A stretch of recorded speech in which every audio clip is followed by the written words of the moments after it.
अभी जो ये गाड़ी खड़ी है वो है XUV500। ये गाड़ी के ओनर है योगेश भाई। तो आज इनसे पूछेंगे इनका कैसा एक्सपीरियंस रहा गाड़ी के साथ, क्या क्या खूबी है, क्या क्या कमी लगी, क्या क्या सारी डिटेल्स जो है।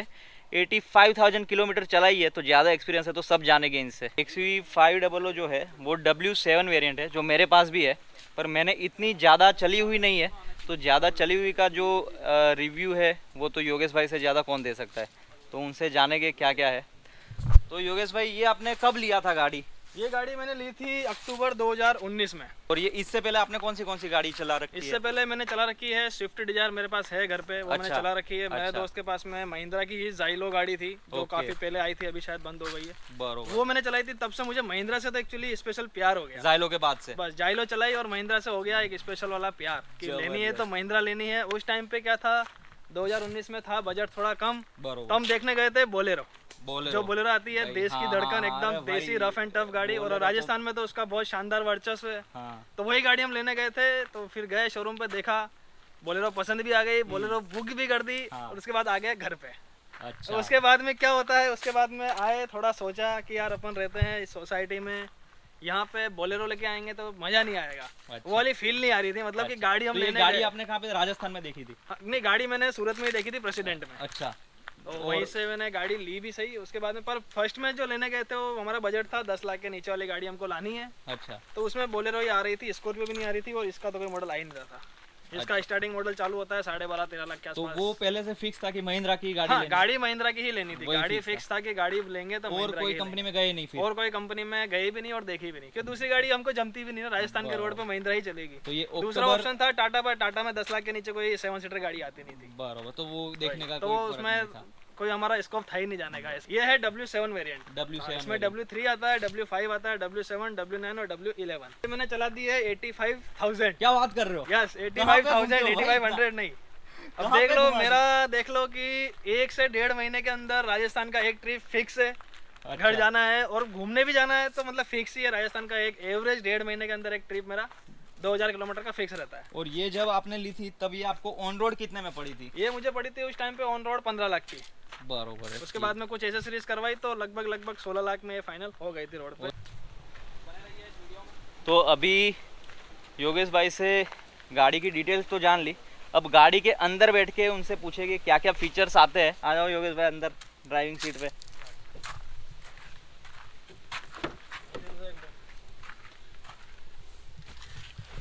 बैठते ही सबसे पहले महादेव जी दिखते हैं यहाँ पे। योगेश जी महादेव जी के बहुत बड़े भक्त हैं। महादेव जी के बहुत बड़े महादेव भक्त नहीं हैं। है तो हम कुछ नहीं है, महादेव के बिना हम कुछ नहीं है। तो सबसे पहले बैठते ही पहले महादेव जी का नाम लेने का और फिर बिल्कुल आगे सही। बढ़ने का। बिल्कुल। अभी योगेश भाई हमें ये बताइए कि आपको गाड़ी लेने के बाद ये 2200 सीसी इंजन चलाने के बाद, पहले तो स्विफ्ट डिजायर और जाइलो चलाई थी, यस। तो ये चलाने के बाद आपको क्या कैसी फील आ रही थी जब चलाई हाईवे सबसे पे? पहले तो जब हम गाड़ी में बैठे और गाड़ी घर पे लेके आए तो ऐसा लग रहा था कि यार ये हवाई जहाज है क्या। बिल्कुल। इसमें क्योंकि इतनी सारी मतलब लाइटिंग है, इतने सारे बटन्स है, और इतना मतलब कंसोल इसका पूरा एकदम बटनों से भरा हुआ कॉकपिट बहुत ही शानदार लगता है। बहुत ही मतलब एकदम नाइट में आप देखोगे इसका व्यू तो बहुत ही प्यारा व्यू आता है। एम्बिएंट लाइटिंग ब्लू कलर का, बहुत ही जोरदार।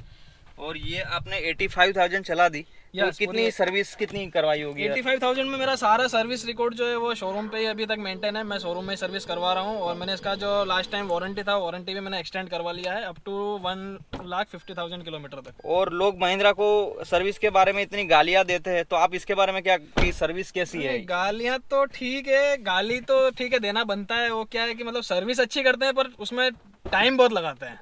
अच्छा। मतलब आप गए सुबह तो आपका पूरा दिन उधर हो ही जाने वाला है। लगभग पूरा दिन। शाम को 6 बजे रोज सूरत में बसती है। जब मैं सर्विस कराने जाता हूँ तो मैं तो हमेशा हमसे एक तो सर्विस कराने जाना है व्यारा से सूरत, 90 किलोमीटर गाड़ी चला के जाना है सर्विस करवाने।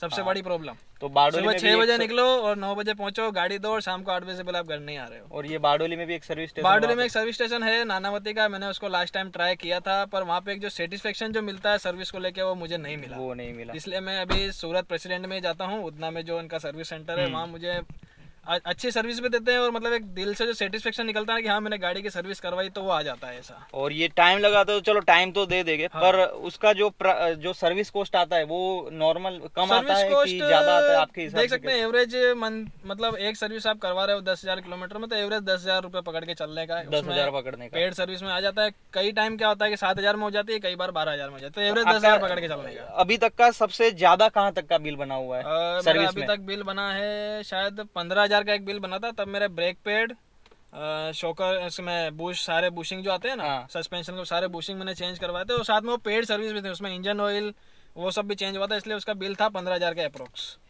और ये गाड़ी है 155 bhp निकालती है और 350 न्यूटन मीटर का टॉर्क निकालती है। तो इनसे पूछते हैं कि पावर में कभी इनको कमी लगी कहीं पे पहाड़ी में चलाते वक्त या कहीं पे भी हाईवे पे, ऐसा लगा कि पावर कम है? ऐसा मतलब कभी? देख लो कि मैं इस गाड़ी को ऐसी जगह लेके गया हूँ जहाँ पे मतलब आप सोच भी नहीं सकते हो, ऐसी जगह मैं इस गाड़ी को लेके गया हूँ। मेरा गाँव जब जाता हूँ तो वहाँ पे जहाँ नदी है, नदी में मैंने उतार दिया हूँ। ट्रैक्टर भी नहीं उतरता एक्चुअली, पर मैंने इस गाड़ी को उतारा और पूरा आगे घाट चढ़ाया और वापस उसी रूट से रिटर्न आया। तो मतलब पावर की तो कहीं लगी नहीं है, कमी है, एकदम शानदार मस्त चढ़ जाती है। सेकंड गियर में लेके आराम से मस्त चढ़ती है। और कंफर्ट के बारे में क्या कहोगे? कंफर्ट फुल लग्जरी है। कंफर्ट और तो जो ऐसा है पीछे कि आपके फैमिली जो बैठते हैं उनके क्या रिव्यू रहे अभी तक? एकदम शानदार रिव्यू है। मतलब 800 किलोमीटर मेरी जर्नी होती है, मैं यहाँ से घर निकलता हूँ तो, और सेम एक ही मतलब स्टेज में पहुंच जाता हूँ। नाइट स्टे कहीं करता नहीं हूँ, तो मतलब अच्छा। सब खुशी खुशी घर चले जाते हैं। मतलब कोई उनको लगता नहीं है कि बहुत थकान हो गई है। जबर। और सबसे अच्छी बात है कि यहाँ पे इतने सारी स्पेस दिए हुए हैं। यहाँ पे ग्लो बॉक्स है, ये दबा के यहाँ पे है, एक नीचे है, ऊपर भी है, यहाँ पे भी है। यहाँ पे ऊपर नीचे 2 कंपार्टमेंट है। फ्रिज भी है। फ्रिज भी है, अंदर ठंडा भी होता है तो कोल्ड ड्रिंक्स वगैरह लेके चले। तो मतलब जो स्पेस की कमी तो कहीं पे भी है नहीं। और इसका लाइट का थ्रो वगैरह के बारे में क्या कहना चाहोगे? लाइट का थ्रो मुझे थोड़ा कम लगा था। हाँ, क्योंकि एक बार योगेश भाई ने थोड़ा लाइट का सेटिंग अपने हिसाब से किया हुआ था, तो उनसे पूछते कि लाइट का थ्रो एक्चुअली क्या होता है, जब कंपनी के जो बल्ब आते हैं ना वो 55 के आते हैं, तो मैंने उसमें रिले किट लगवा के 80 के बल्ब लगवा रखे हैं। तो 80 के बल्ब जब लगवाए तो उसके बाद तो एकदम थ्रो एकदम शानदार। और मेरी ड्राइविंग जो रहती है मोस्टली नाइट में रहती है, तो मजा आता है नाइट में चलाने में। बराबर। और कंपनी में इसमें फॉग लैम्प नहीं था, तो फॉग लैम्प मैंने उसी टाइम पे इंस्टॉल करवा लिया था। उसमें भी अच्छा क्वालिटी का बल्ब डाला हुआ है, तो एकदम मस्त लाइटिंग होती है, कोई दिक्कत नहीं, मजा आता है चलाने में नाइट में। आपने इतनी चला ली तो आपने क्या क्या इसमें से जो कंपनी का दिया हुआ था उसमें से क्या क्या चीज चेंज करा? जैसे कि आपने बताया ब्रेक पैड वगैरह चेंज करा। हाँ, और ब्रेक क्या पैड तो मेरे फर्स्ट वाले ब्रेक पैड तो शायद 33,000 पे ही चेंज हो गए थे। अच्छा। और दूसरे वाले मैंने 65 के आसपास चेंज करवाए हैं। हाँ। और ये तो ब्रेक पैड की बात होगी। इसके बाद में टायर मैंने अभी रिसेंटली चेंज करवाए 1 महीने पहले ही। कितने किलोमीटर चलने के बाद? 82 पे चेंज करवाए थे। 82,000 चल गए। और उसमें अभी 5-6 हजार चलने की गुंजाइश थी। अच्छा। पर मैंने एज ए सेफ्टी के लिए उनको हटा दिया। 5-6 हजार का उसमें था मटेरियल, पर मैंने उनको निकाल दिया है। अभी नए टायर डाले हैं, सेम टायर डाला है ब्रिजस्टोन का ही जो पहले आता है वही सेम डाला है। एसटी हाईवे ट्रेन टायर डाला है। लोग जब मैं लेने गया था, मेरे पास भी एक्सवी है, तो मैं जब लेने गया था तब लोग बोलते थे कि एक्सवी लोगे तो आपकी एवरेज कम आ जाएगी, 8-10 की एवरेज आती है। तो आपका कैसा एक्सपीरियंस लगा? 85,000 किलोमीटर चलने के बाद आपका कैसा रिव्यू रहा कि माइलेज कितनी है? मैंने इसको 85,000 चलाया है। हाँ। तो एवरेज मुझे जो मिनिमम टू मिनिमम मिला है वो 14 का मिला है। मिनिमम टू मिनिमम मतलब मैं यहाँ से पूरा भर के गाड़ी 7 जने बिठा के ऊपर कैरियर लगा के उसमें सामान भर के फुली लोडेड गाड़ी गई थी घर पे, तब भी उसमें मुझे 14 पॉइंट समथिंग एवरेज मिला था। तो उसको मिनिमम आप 14 मान सकते हैं। 14 किलोमीटर एसी के साथ पूरा फुल एसी के साथ में मिला ही है। अभी तक मैंने निकाला है एवरेज। और नॉर्मल जब मैं जाता हूँ घर पे तो मुझे 16.5-17 तक का एवरेज भी मैंने निकाला है। बिल्कुल सही, मैंने भी निकाला है। तो ये बात लोग बोलते हैं कि माइलेज बहुत कम आती है, वो तो मानने में आ ही गए, क्योंकि इसका तो मेरा भी एक्सपीरियंस है कि एवरेज के मामले में तो यार ये 2200 सीसी का इंजन है, फिर भी अच्छी एवरेज निकालती है। अभी देखेंगे पीछे क्या सीटिंग पोजीशन है, वो दिखाते हैं आपको पीछे से।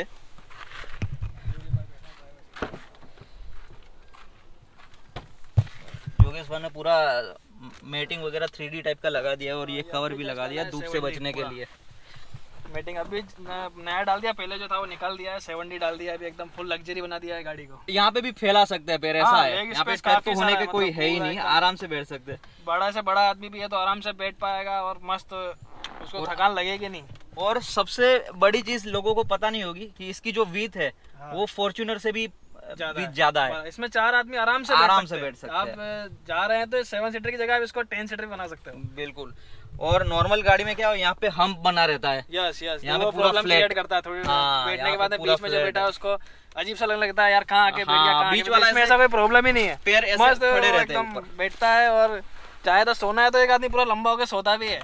बढ़िया से। हम भी कहीं जाते हैं ट्रिप पे, शादी वादी में गए किसी के, अब चलो बिस्तर नहीं मिल रहा था, इधर ही लगाया अपना और मस्त सो जाता है एकदम तरीके और यहाँ पे ये सॉकेट आता नहीं, आपने लगाया है? अच्छा, ये अलग से मैंने लगवाया है, क्योंकि अभी अपन तो यूट्यूबर है तो अभी चार्ज करे कहाँ पे चार्ज करने के लिए यहाँ पे एक सॉकेट मैंने अलग से डलवा दिया है और बढ़िया अभी चल रहा है। और यहाँ पे जो है वो एसी के वेंट दिए हुए हैं दोनों तरफ। तो योगेश भाई पीछे बीच में जो बैठता है उसने कभी कंप्लेन किया कि एसी कम आ रहा है? इधर से आएगा नहीं, तो उसको बीच में ऐसा कोई सामने कंप्लेन ऐसा नहीं कोई है। कंप्लेन हाँ, कुछ किसी गाड़ी की एक बार है। चलता है तो पूरा ठंडा हो जाता है। और ये 7 सीटर गाड़ी है, तो इन्होंने तो शायद सीट निकाल दी है, नहीं है।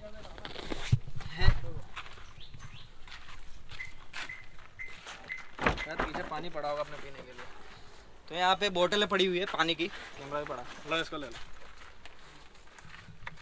पूरा डालो। ये रिकवरी किट पड़ी है, रिकवरी किट पड़ी है, क्योंकि ये रिकवरी किट क्यों पड़ी है, क्योंकि पिछले व्लॉग में आपने देखा होगा कि 2 एक्सयूवी कैसे मशक्कत कर रही थी। अभी ये पीछे की सीट है और पीछे तो मैं भी, आप मानोगे नहीं, मैं भी पीछे 150 किलोमीटर तक की कोई ट्रिप थी, तो फैमिली के साथ गया, तो मैं भी बैठा हुआ था। मुझे तो ऐसा कोई लगा नहीं कि बहुत दबदबा लग रहा है। हाँ, मैं तो बैठ गया। हकीकत बताता हूँ, इस गाड़ी में मुझे एक बार मैं बैठा था पीछे, मतलब चलाने से ज्यादा मजा मुझे पीछे बैठने मारा था। सस्पेंशन का जो मजा है ना, इतना मजा आ रहा था कि मतलब ऐसा लग रहा है कि झूले में बैठे हम लोग। और दूसरी चीज कि पीछे सिर्फ एसी के वेंट नहीं है, पूरा प्रॉपर एसी दिया हुआ है, कंप्रेसर है, आप एडजस्ट कर सकते और हो। पीछे का अलग एसी रहता है, उसकी स्पीड वगैरह भी हम मैन्युअली चेंज कर सकते हैं। अभी पूछेंगे कि ये सारी इतनी अच्छी चीजें तो बता दी, तो इसमें आपको कैसे, ऐसी क्या चीज लगी कि महिंद्रा को देनी चाहिए थी इसमें कि इसमें नहीं है, ऐसा कौन सा लगा आपको? एक तो मैंने बताया आपको charging socket, charging socket last row में भी नहीं था और सेंट्रल रो में भी नहीं था, तो अच्छा। दोनों जगह चार्जिंग सॉकेट देता हाँ। तो थोड़ा एक फायदा मिलता। अच्छा, ठीक है। दूसरी प्रॉब्लम 7 सीटर में जो रहती है, अपना लगेज कहाँ रखना, लगेज का अभी पीछे 7 आदमी जगह ही आपके नहीं है। बैठ गए हैं तो उसके बाद में बैग कहाँ रखोगे? तो हाँ, उसका भी तो सोल्यूशन मैंने निकाला था, वो कैरियर लगवाया था, थोड़ा टाइम यूज किया, बाद में कैरियर फिर उसको कुछ निकाल लोग दिया। बोलते हैं लीगल है, इलीगल है, अभी कुछ पता नहीं, कुछ पकड़ा आपको किसी ने? नहीं मुझे आज तक किसी ने रोका। मैं कैरियर लगा के मुंबई भी गया और जयपुर तक गया हूँ, पर किसी ने मुझे रोका नहीं है। अब पता नहीं वो लीगल है या इलीगल है, आप कमेंट करके बताएं हमें, हमें भी हमें भी पता नहीं है, तो थोड़ा पता चले। और ये डीजल की टैंक है, तो इसमें सबसे अच्छा ये होगा कि अभी BS6 गाड़ियों में यूरिया डालते हैं लोग, हजार किलो, तो अभी कोई टेंशन है नहीं इसमें। अपने को टेंशन नहीं। और इसमें तो ऐसा है कि एक बार 70 लीटर भरा तो यहाँ से गाड़ी राजस्थान जाएगी, राजस्थान में भी लोकल घूम लेंगे 2-4 दिन, फिर खत्म होगा। तो कई बार तो ऐसा होता है कि मैं गुजरात में बॉर्डर पे टैंक फुल कराता हूँ, वापस गाड़ी गुजरात तक आ जाती है। कितनी रेंज आपको मिलती है फुल टैंक से? अप्रोक्स 1000 के आसपास तो मिलती ही है, क्योंकि मेरा घर 700 किलोमीटर कुछ पड़ता है और 250-300 किलोमीटर वहाँ पे बचता है, तो लोकल घूम के वापस गुजरात पहुँचने वाली होती है गाड़ी। मोस्टली कभी 20 लीटर जैसा डलवाना पड़ता है, वापस गुजरात आ जाता है। तो सेम वही।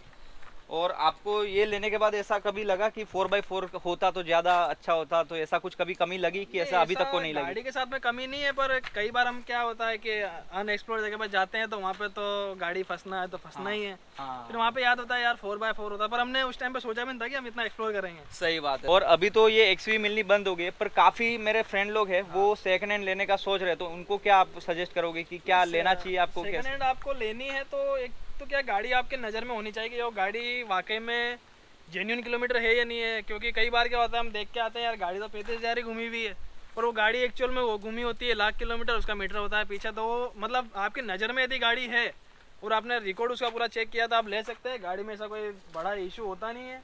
आप सस्पेंशन का, इसमें लोग कंप्लेन करते हैं कि सस्पेंशन इसका चला जाता है, पर मेरा आज तक नहीं गया और मेरे बराबर कोई जो ख़राब रोड पे यदि कोई जाता भी नहीं होगा, मुझे जहाँ तक पता है। और जब पूरी फैमिली जब बैठती है तब इसके सस्पेंशन इतने सॉफ्ट हो जाते हैं, काफ़ी राइड काफ़ी स्मूथ हो जाती है। तो ये था अभी योगेश भाई की एक्सयूवी का रिव्यू।